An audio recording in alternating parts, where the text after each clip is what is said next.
Convertible હા display અહીંયા છે.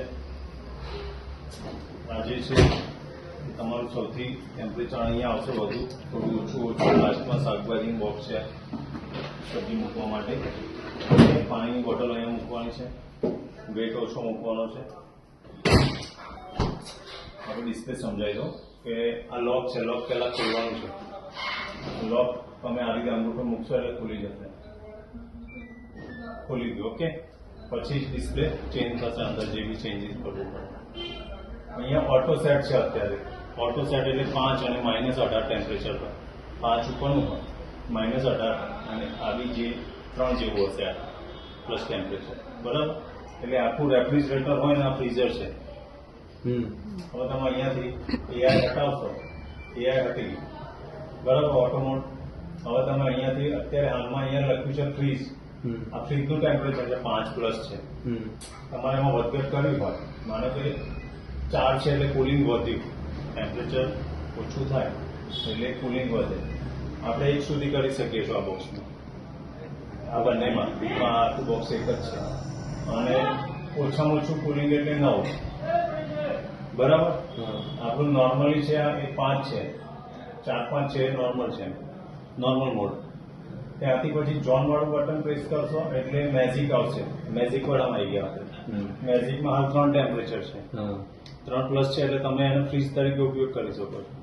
ત્યાંથી પછી આપણે અહીંયા પ્રેસ કરશું પ્લસ વાળું 5 સુધી થશે. 5 એટલે ઓછું અને 3.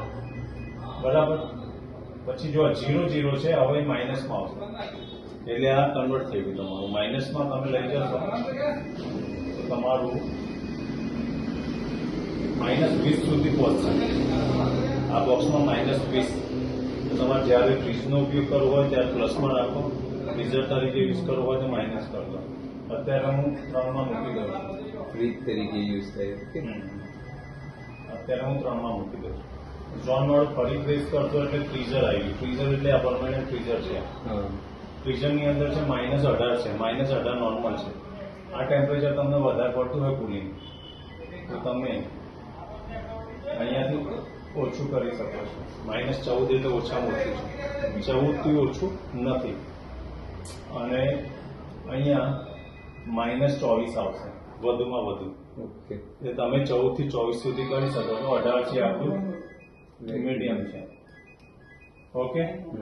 18 આપણું નોર્મલ મોડ છે. પછી ત્યાંથી છે તમારું સુપર કુલ છે. આ બોક્સમાં કુલિંગ તમારું કોઈ ઘરમાં પ્રસંગ હોય ને કુલિંગ વધારે જોઈતું હોય તો તમારું 2-3 કલાક પહેલા સુપર કુલ કરી દેવાનું છે મટીરિયલ મૂકતા પહેલા.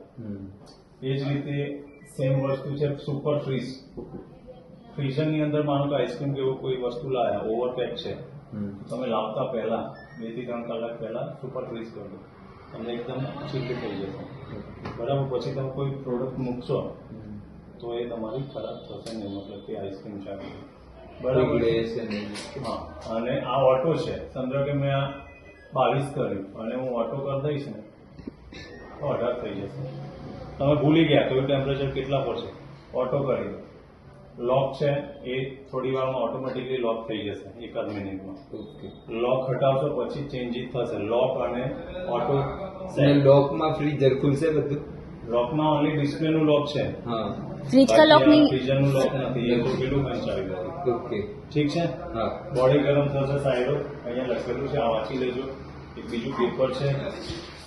આ પેપર છે કંપની કલર પ્રિન્ટ બનાવેલી છે. આ સ્પેશિયલ વાંચી લેવાનું. આમાં ટેમ્પરેચર બધું સમજાયેલું છે. આજુબાજુ જગ્યા જોઈએ દરેક વસ્તુ સમજાવેલું છે. બરાબર.